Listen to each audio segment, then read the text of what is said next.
नमस्कार मित्रांनो, मी व्लॉगर अमृत. आत्ता चालू बघा सगळ्या मंडपातल्या देव्या बघायला. पहिल्यांदा आलो जय दुर्गा नवरात्र उत्सव मंडळातली. मित्रांनो डेकोरेशन असले बेकार केलं की नाही, एक नंबर. तिथनं मोगातनं आलो, सुजित भाऊ दिसली बघा, कॅमेराला घेतल्या लाडाली. आणि आत्ता चालू बघा त्यांच्या गल्लीतल्या खालच्या मंडपात. आणि इथं आलं बघा नवदुर्गा नवरात्र उत्सव मंडळामध्ये. हिने पण डेकोरेशन एक नंबर केले. तिथनं आलो चिखलातनं गायमध्ये. आणि इथं अजिंक्यच्या मैत्रिणी दिसल्या. श्री महालक्ष्मी नवरात्र उत्सव मंडळ कोरोची. मित्रांनो इथं आलं, यांचं तर डेकोरेशन बुक्का हो एक नंबर. आणि मूर्ती पण एक नंबर होती मित्रांनो. मूर्ती बघणार सगळं बघा. त्यानंतर आलो आदिशक्ती नवरात्र उत्सव मंडळात मित्रांनो, एक नंबर. त्यानंतर आलो बघा रत्नदेव नवरात्र उत्सव मंडळ मध्ये. यांचं तर चांदीचा हात होतं बघा.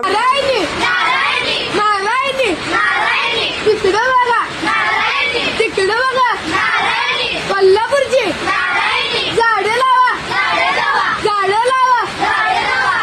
बारकी पोरं घोषणा झाली तिथं बघा. त्यानंतर नाही तर टेक्नॉलॉजी बघणार कसं आहे टेक्नॉलॉजी हो. आणि नंतर ना आलो बघा घरला. आणि डायरेक्ट सायंकाळी व्हिडिओ चालू केलं बघा. आणि आत्ता चालले बघा देवीच्या मंडपात आलं. असलं प्रसन्न वाटेल तिथे नाही. आणि तेवढ्याच प्रेमाने गाणी लावायला चालू केला बघा ऑपरेटर हो. आणि भावानं आत्ता चाललो घरला. आणि घरला आलो आणि वरती गेलो बघा सनसेट बघायला. सनसेट बघितलो भावानं. इथं घरावाले सनसेट बघायला. आणि इथं पतंगीत पडला बघा. झाडाला लागलेलं गुलाबाचं फुल आणि तोडलं आणि घरला घेऊन गेलो बघा. भावानो लाईक कमेंट फॉलो करा.